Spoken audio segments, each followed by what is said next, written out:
everyone and welcome to the pharmacy. From now onwards, we are going to start our second part of the syllabus, that is clinical pharmacy. So let's start with our first chapter, Introduction to Clinical Pharmacy.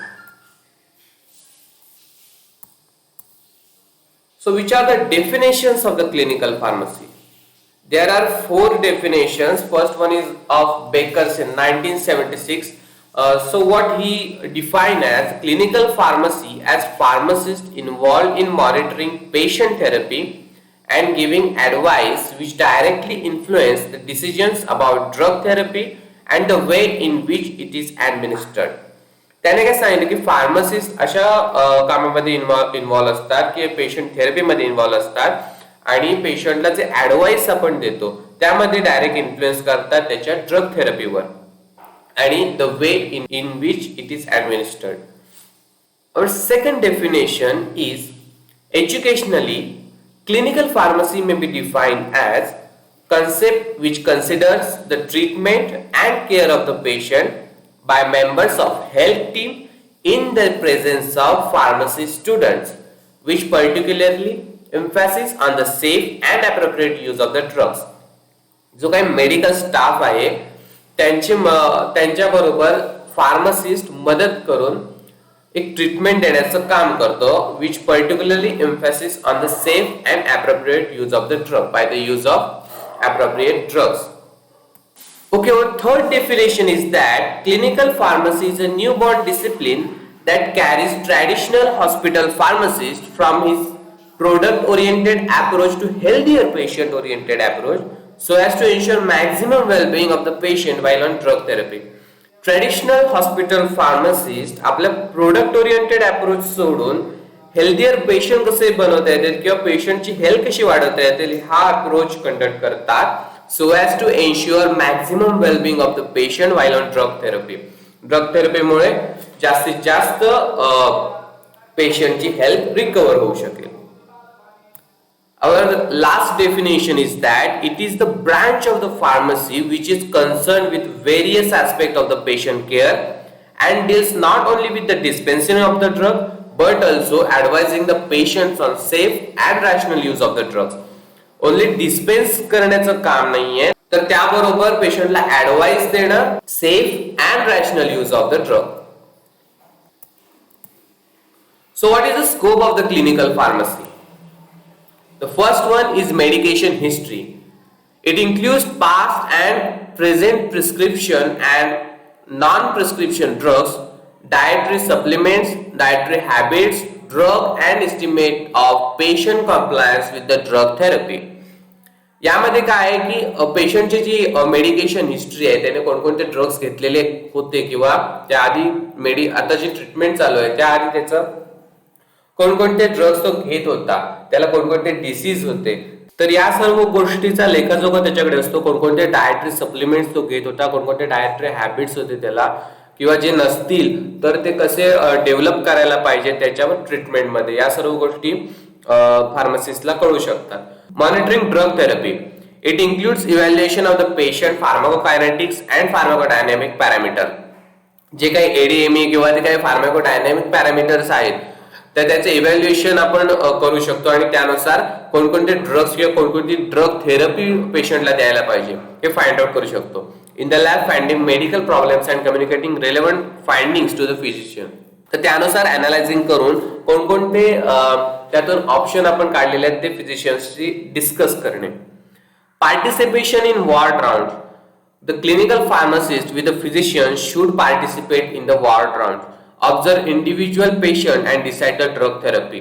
स्वतःहून जाऊन पेशंटची चर्चा करून किंवा त्याला कोणकोणते side effects वगैरे जाणवत आहेत का तर या सर्व गोष्टी विचारात घेऊन ड्रग थेरपी डिसाइड करायला पाहिजे किंवा ती फिजिशियनशी डिस्कस करायला पाहिजे. Drug information. The clinical pharmacist establish drug information centre. The drug information is available at this centre and utilise suitably.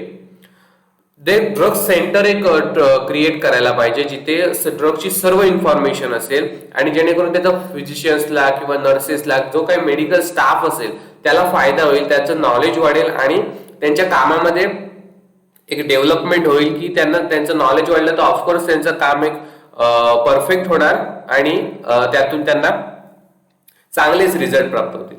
This data is send to the physician as per their requirement. हा जो काही data असतो तो फिजिशियन्सला जर required असेल की कोणकोणत्या ड्रग्सची information त्याला हवी असेल तर त्याला तो प्रोव्हाइड केला जातो. Patient counselling. It involves providing information to the patient about drug therapy and illness. पेशंटला त्याची ड्रग थेरपी जी आहे किंवा त्याचा जो आजार आहे त्यानुसार त्याला काउन्सिल केलं जातं. त्याची जी इन्फॉर्मेशन आहे ती त्याला प्रायोरिटीने सांगितली जाते आणि त्यावर आपण जो ट्रीटमेंट देणार आहोत त्या पेशंटला त्याची इन्फॉर्मेशन ही सांगितली जाते. The pharmacist acts as a resource for information about health promotion and disease prevention. फार्मासिस्टने असं ऍक्ट केलं पाहिजे किंवा तो एक रिसोर्स आहे की डिसीज प्रिव्हेंशन, डिसीज कसा प्रिव्हेंट केला पाहिजे आणि हेल्थचं प्रमोशन कसं केलं पाहिजे याची सगळी इन्फॉर्मेशन फार्मासिस्टकडे असली पाहिजे.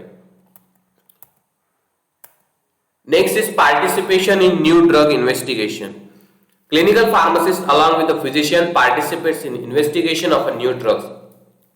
जे काही नवीन ड्रग्स किंवा जे काही नवीन रिसर्च होत आहे त्यामध्ये फार्मासिस्टचं पार्टिसिपेशन असलं पाहिजे किंवा त्याने ते इनिशिएट केलं पाहिजे.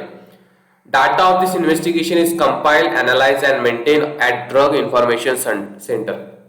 हा जो काही डाटा त्यांनी प्रोव्हाइड केलेला आहे किंवा जो काही डाटा कलेक्ट केलेला आहे तो ड्रग इन्फॉर्मेशन सेंटरला ठेवला गेला पाहिजे जेणेकरून बाकीच्यांनाही ते नॉलेज घेता येईल. ADR management. Along with the physician, clinical pharmacist activity is involved in reporting of management of ADR. Adverse drug reaction ची इन्फॉर्मेशन आणि त्यानुसार ते कसे कमी करता येतील, कोणकोणते ड्रग्स, पोटंट ड्रग्स वापरून ते ऍडव्हर्स ड्रग रिॲक्शन कमी करता येतील तर याचं मॅनेजमेंट फार्मासिस्टला करायला लागतं. Educational programmes. Clinical pharmacist organise educational programmes for nursing and education related to safe and effective use of the drugs.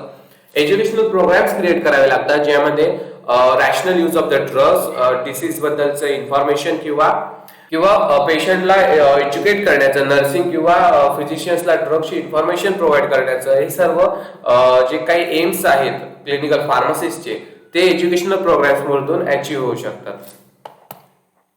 And last one is tailoring drug therapy. The clinical pharmacist, after the diagnosis of the physician, formulates drug therapy to need of patient.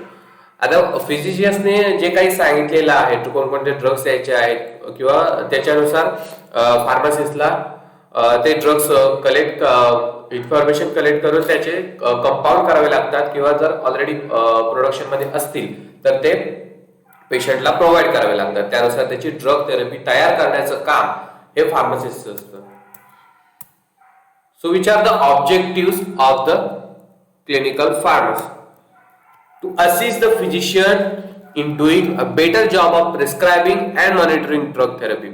फिजिशियन्सला prescription तयार करण्यामध्ये किंवा कोणकोणते ड्रग्सची जी information आहे किंवा drug therapy कोणकोणती तयार दिली पाहिजे तर या संदर्भात ऍडवाइस करण्याचं काम किंवा त्याला असिस्ट करण्याचं काम फार्मासिस्टचं असतं. To assist nurses in administering medication. नर्सेसला हेल्प करायची ऍडमिनिस्ट्रेशन ऑफ द मेडिकेशन मध्ये. To increase patient role in drug use process.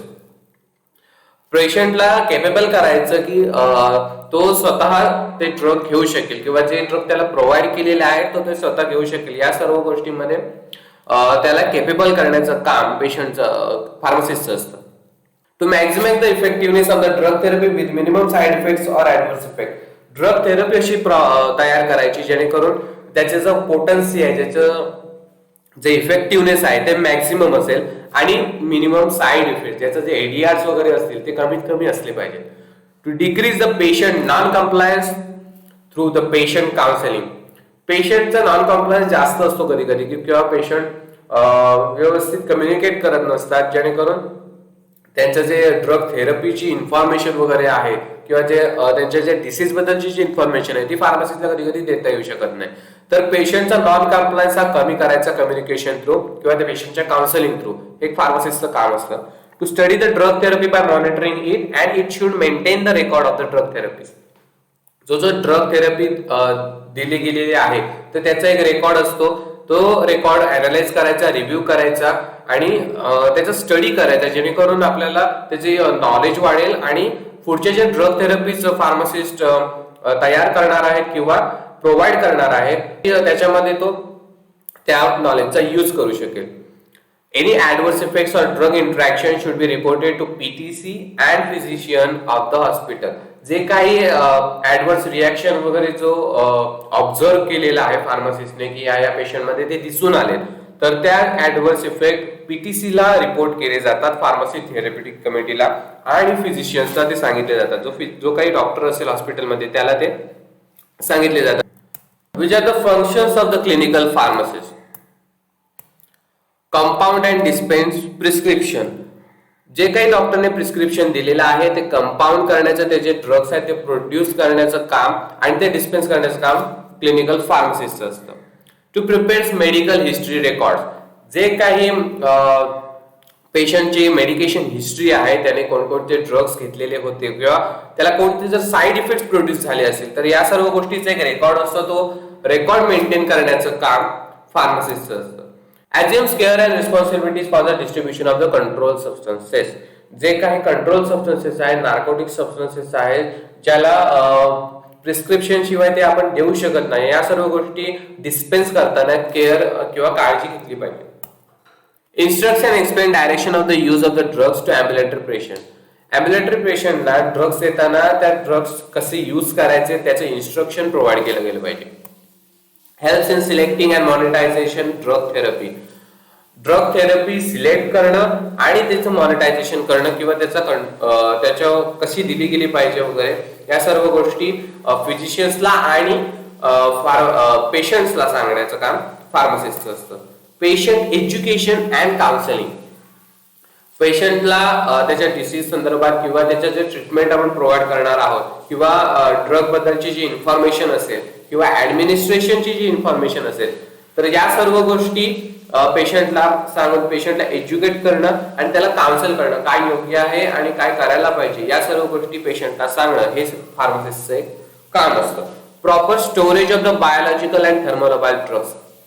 जे काही बायोलॉजिकल हॉस्पिटलमध्ये काय होतं की ब्लड सॅम्पल्स घेतले जातात किंवा युरिन सॅम्पल्स घेतले जातात, स्पुटम सॅम्पल्स घेतले जातात. तर या सर्व गोष्टी बायोलॉजिकल जे काही सॅम्पल्स तयार केलेले आहेत तर ते प्रॉपर त्याचं स्टोरेज मेंटेन करायला पाहिजे किंवा जे थर्मोलॉबाईल ड्रग्स आहेत जे रेफ्रिजरेटर मध्ये स्टोअर करायला पाहिजे तर त्याचं प्रॉपर स्टोरेज हे फार्मासिस्टला करायला लागतं. Selection of manufacturing sources to purchase by their generic name. त्यांचे जेनेरिक नेम नुसार जे काही कमीत कमी खर्चामध्ये परचेस करणार आहे हॉस्पिटल तर त्या जे ड्रग्स परचेस करण्याचं काम आहे फार्मसिस्टचं असतं. Maintains prescription profile record for ambulatory patients. Ambulatory पेशंटचं प्रिस्क्रिप्शन प्रोफाईल रेकॉर्ड, जे काही प्रिस्क्रिप्शन त्यांना प्रोव्हाइड केलेलं आहे, कोणकोणते ड्रग त्यांना थेरपी प्रोव्हाइड केलेली आहे, कोणकोणती ट्रीटमेंट ते घेत आहे, तर या सर्व गोष्टीचं एक रेकॉर्ड असतं प्रिस्क्रिप्शन प्रोफाईल रेकॉर्ड, ते त्यांना मेंटेन करायला लागतं. Participates in medical emergencies and ADR management. Medical emergencies काही असेल किंवा कोणकोणते ड्रग्स लगेच प्रोव्हाइड करायचे असतील पेशंटला तर या सर्व ज्या मेडिकल इमर्जन्सीज असतील किंवा एडीआर मॅनेजमेंट असेल, कोणाला ऍडव्हर्स ड्रग रिॲक्शन प्रोड्यूस झालेले असतील तर त्या ठिकाणी फार्मासिस्ट अवेलेबल असला पाहिजे. Develop guidelines for the use of antibiotics. Antibiotics use करायचे असेल तर कोणकोणते किती दिवसांच्या डोस मध्ये ते घ्यायचंच आहे आणि त्याच्यापेक्षा कमी घ्यायचं नाहीये किंवा त्यापेक्षा जास्त डोस घ्यायचा नाहीये, या सर्व गोष्टी पेशंटला गाईड केल्या जातात. Detect and report ADR. जर काही एडीआर कोणत्या पेशंटमध्ये दाखवत गेला असेल आणि तर त्याकडून तो काढून घेणे किंवा काही पेशंट सांगत नसतील तर त्यांच्याकडून तो विचारून घेणे की तुम्हाला काही याच्यामध्ये ऍडव्हर्स रिॲक्शन प्रोड्यूस होत आहेत का, तर या सर्व गोष्टींचा एक रिपोर्ट फार्मसिस्टला ठेवावा लागतो. Participates in drug use reviews and quality assurance programmes. जे काही ड्रग यूज रिव्ह्यूज असतील किंवा पेशंट करून पण काही रिव्ह्यूज दिले जातात की या ड्रग्सचे कोणकोणते असे ऍडव्हर्स ड्रग रिॲक्शन प्रोड्यूस होत आहेत, साईड इफेक्ट्स प्रोड्यूस होत आहेत, तर या सर्व गोष्टीचा एक रेकॉर्ड किंवा जे काही रिव्ह्यूज असतील त्याच्यामध्ये. आणि क्वालिटी अश्युरन्स प्रोग्राम म्हणजे ड्रग्सची जी काही क्वालिटी आहे, पोटन्सी आहे, त्याच्या संदर्भात जे इन्फॉर्मेशन असेल तर या सर्व गोष्टींमध्ये फार्मसिस्टला पार्टिसिपेट करावं लागतं. डिटरमाइन और modified dose by pharmacokinetic principles. Pharmacokinetic principles नुसार किंवा ड्रग्सच्या ज्या काही हॅबिट्स आहेत त्यानुसार फार्मासिस्टला ड्रग थेरपी मॉनिटर करावी लागते. प्रोव्हाइड फॉर्मल और informal consultation with a physician regarding drug therapy. Drug थेरपीच्या विषयी फिजिशियन्सला इन्फॉर्मेशन देताना, त्याला ऍडवाइस देताना जर फार्मसिस्टला फॉर्मल और इन्फॉर्मल वे यूज करावा लागला तर तो करून फार्मसिस्टला इन्फॉर्मेशन प्रोव्हाइड करावी लागते. Initiates and participate in research clinical drug investigation. आता फार्मसिस्ट हॉस्पिटलमध्ये जे काही रिसर्च होत असेल किंवा ज्यामध्ये ड्रग इन्फॉर्मेशन रिलेटेड काही टॉपिक्स असतील तर त्यामध्ये फार्मसिस्टला पार्टिसिपेट करावं लागतं. क्लिनिकल ड्रग इन्व्हेस्टिगेशन, जे काही क्लिनिकल ड्रगच्या रिलेटेड इन्व्हेस्टिगेशन होत असेल, रिसर्च होत असेल तर त्यामध्ये त्याला पार्टिसिपेट करावं लागतं. Which are the abilities of the clinical pharmacist? Basic skills of communication. फार्मासिस्टला एक कम्युनिकेशन स्किल असलं पाहिजे. फिजिशियन, नर्सेस किंवा मेडिकल स्टाफ हँडल करत असताना त्याचे कम्युनिकेशन स्किल असलं पाहिजे. प्रॉपर टोन ऑफ स्पीकिंग असली पाहिजे त्याची. He should have known about the drug profile and pathophysiology of the drugs. त्याला ड्रग्सच्या रिलेटेड इन्फॉर्मेशन असली पाहिजे, प्रॉपर नॉलेज असलं पाहिजे आणि पॅथोफिजियोलॉजी ज्या डिसीज रिलेटेड त्याला इन्फॉर्मेशन असली पाहिजे, कोणकोणत्या ड्रग्स यूज होतात कोणकोणत्या डिसीज मध्ये. He should have the proper knowledge about pharmacology, pharmacokinetics and biopharmaceutics. त्याला ड्रग्सच्या रिलेटेड किंवा डिसीजच्या related pharmacology, pharmacokinetics and biopharmaceutics या सर्व सब्जेक्टची इन्फॉर्मेशन त्याला असली पाहिजे. He should have the adequate patience and better interest for the development of the clinical pharmacy. त्याने त्याच्या प्रॉपर नॉलेजचा उपयोग करून क्लिनिकल फार्मसी डेव्हलप केली पाहिजे जेणेकरून त्याचा हॉस्पिटललाही त्याचा फायदा होऊ शकेल. He should have interest in patient care. पेशंटची काळजी घेण्यामध्ये इंटरेस्ट असला पाहिजे. He should have the art of giving information to the physician. त्याला फिजिशियन्सला इन्फॉर्मेशन कशी प्रोव्हाइड करायला पाहिजे एक स्किल असलं पाहिजे त्याच्याकडे. He should have the knowledge of drug-drug interaction and adverse drug interaction. जे काही ड्रग्स किंवा दोन ड्रग्समुळे जे काही साइड इफेक्ट प्रोड्यूस होत आहेत तर याचं प्रॉपर नॉलेज असलं पाहिजे त्याला. So which are the barriers in development of the clinical pharmacy? First one is lack of knowledge. फार्मसिस्टला जर प्रॉपर नॉलेजच नसेल ड्रग्स रिलेटेड किंवा मेडिसिनची रिलेटेड, जर त्याला काही प्रॉपर नॉलेज नसेल तर त्याला क्लिनिकल फार्मसीमध्ये फार अडथळे निर्माण होऊ शकतात. The lack of motivation. जर त्याला मोटिवेशनच नसेल की आपल्याला एक प्रॉपर वर्किंग करायचं आहे clinical pharmacy as a clinical pharmacist, जर त्याला हे मोटिवेशनच मिळत नसेल कुठून तर त्याला त्याची डेव्हलपमेंट फार कमी होते. Lack of vocational courses. त्याचं स्पीकिंग जर कमी पडत असेल किंवा कम्युनिकेशन स्किल जर त्याची कमी असतील तर त्याला प्रॉपर रिलेशनशिप ठेवता येऊ शकत नाही फिजिशियन्सशी, नर्सेसशी किंवा पेशंटला काउन्सिल व्यवस्थित करता येऊ शकत नाही. Lack of inter and intra professional discussion. जे काही पेशंट बरोबरचं कम्युनिकेशन असेल, फिजिशियन्स बरोबर जर कम्युनिकेशन असेल ते जर त्याला व्यवस्थित मेंटेन करता येत नसेल किंवा ते जर त्याला व्यवस्थित करता येत नसेल तर ऍज अ क्लिनिकल फार्मसिस्ट त्याला जे काही रेकॉर्ड्स मेंटेन करायचे असतात, जे काही इन्फॉर्मेशन कलेक्ट करायची असते ती इन्फॉर्मेशन त्याला कलेक्ट करता येत नाही. Lack of self confidence. जर त्याला आपण जे काही ड्रग थेरपी देतो आपलं एज्युकेशन त्याचं जे प्रॉपर नॉलेज असेल त्यावरच जर त्याला भरोसा नसेल, जर त्याला काही ड्रग थेरपी ऍडवाइस करायची असेल फिजिशियन्सला तर ती त्याला व्यवस्थित करता येऊ शकणार नाही जर त्याच्यामध्ये तो कॉन्फिडन्सच नसेल तर. Lack of multidisciplinary approach. जे काही मल्टीटास्किंग स्किल आहे ते त्याच्यामध्ये असलं पाहिजे, ते जर नसेल तर ते डेव्हलप करावं लागतं. Lack of team approach. एक फार्मासिस्टला एक प्रॉपर गुड रिलेशनशिप ठेवावे लागतात फिजिशियन्सशी, नर्सेसशी किंवा मेडिकल स्टाफशी किंवा पेशंटशी सुद्धा. तर ते जर त्याला प्रॉपर मेंटेन करता येत नसेल तर ते एक बॅरियर आहे क्लिनिकल फार्मसिस्टच्या डेव्हलपमेंटमध्ये. Confusion about the role of clinical pharmacist. Clinical फार्मसिस्टला काही मेडिसिन्स आहेत ते काही स्टोरेज करणे आणि ते डिस्पेन्स करणे हे एवढंच काम नाहीये, तर त्याचं पेशंट काउन्सिलिंग वगैरे बऱ्याच गोष्टी असतात. तर या सर्व गोष्टी त्याला त्याचे जे वर्किंग आहे, फंक्शन आहे क्लिनिकल फार्मसिस्ट ते त्याला प्रॉपर माहित पाहिजे. So what is the role of clinical pharmacist in various areas making decision in drug therapy? Patient admit झाल्यापासून तो पेशंट डिस्चार्ज होईपर्यंत जे काही एरियाज आहेत किंवा जे काही स्टेप्स आहेत त्यामध्ये क्लिनिकल फार्मसिस्टचा रोल असतो. Example like adverse drug reaction interaction, जे काही ऍडव्हर्स रिॲक्शन आहेत, जे काही सिम्पटम्स आहेत जेणेकरून पेशंट ऍडमिट झालेला आहे, तर त्याचं पेशंट ऍडमिशन, तर त्याचं जे इन्फॉर्मेशन आहे, ते रेकॉर्ड आहे, ते मेंटेन करावं लागतं क्लिनिकल फार्मसिस्टला. Next is that drug or medication history, त्याचं जी मेडिकेशन हिस्ट्री आहे, प्रॉपर मेडिकेशन किंवा कोणकोणते मेडिकेशन त्याने ऑलरेडी घेतलेले आहेत, कोणकोणते डिसीज त्याला ऑलरेडी आहेत, मॉर्बिडिटीज त्याला ऑलरेडी आहेत, त्या सर्वची इन्फॉर्मेशन, त्याचं रेकॉर्ड ते पण क्लिनिकल फार्मसिस्टला घ्यावं लागतं. तिचे सिम्पटम्स कोणकोणते होते त्याचं एक रेकॉर्ड ठेवावं लागतं किंवा त्याचा एक स्टडी करावा लागतो. Next is diagnosis, to identify which disease or disorder the patient has. Next one is drug therapy, त्यानुसार त्या डिसीजनुसार त्याची जी ड्रग थेरपी पेशंट डॉक्टरने जे सांगितलेलं आहे की डॉक्टरने जे प्रिस्क्राईब केलेलं आहे त्याचं रेकॉर्ड किंवा त्याचं जे इन्स्ट्रक्शन्स आहेत ते क्लिनिकल फार्मसिस्टला ठेवावे लागतात. प्रिस्क्रायबिंग द ड्रग, जे काही डॉक्टरने प्रिस्क्राईब केलेले ड्रग आहेत ते कंपाऊंड करणं किंवा ते डिस्पेन्स करण्याचं काम क्लिनिकल फार्मसिस्टचं असतं. नेक्स्ट इज पेशंट कम्प्लायन्स, पेशंटच्या काउन्सिल करणं किंवा त्याच्या ड्रगच्या ऍडमिनिस्ट्रेशनच्या संदर्भात त्याला काही इन्फॉर्मेशन सांगायची असेल तर ते क्लिनिकल फार्मसिस्टला सांगावे लागते. थेरप्युटिक रिस्पॉन्स, त्याचा जो काही ड्रग थेरपी दिल्यानंतर जो काही रिस्पॉन्स आहे, ऍडव्हर्स ड्रग रिॲक्शन प्रोड्यूस झालेत की नाही किंवा साईड इफेक्ट प्रोड्यूस झालेत का, किंवा जर पोटेन्सीनुसार त्याचं ट्रीटमेंट व्यवस्थित होते का, या सर्व गोष्टी क्लिनिकल फार्मसिस्टला ऑब्झर्व कराव्या लागतात. आणि जर काही डिझायरेबल चेंज त्याच्यामध्ये आला, त्याच्या ट्रीटमेंटनुसार त्याचं हेल्थ रिकवर झाली तर पेशंटला डिस्चार्ज केला जातो. तर डिस्चार्ज करताना सुद्धा त्याचे जे डिस्चार्ज डेट असेल किंवा कोणत्या टायमिंगला कोणत्या डेटला तो डिस्चार्ज झालेला आहे, कोणत्या कंडिशनमध्ये तो डिस्चार्ज झालेला आहे, या सर्व गोष्टी क्लिनिकल फार्मसिस्टला रेकॉर्ड कराव्या लागतात.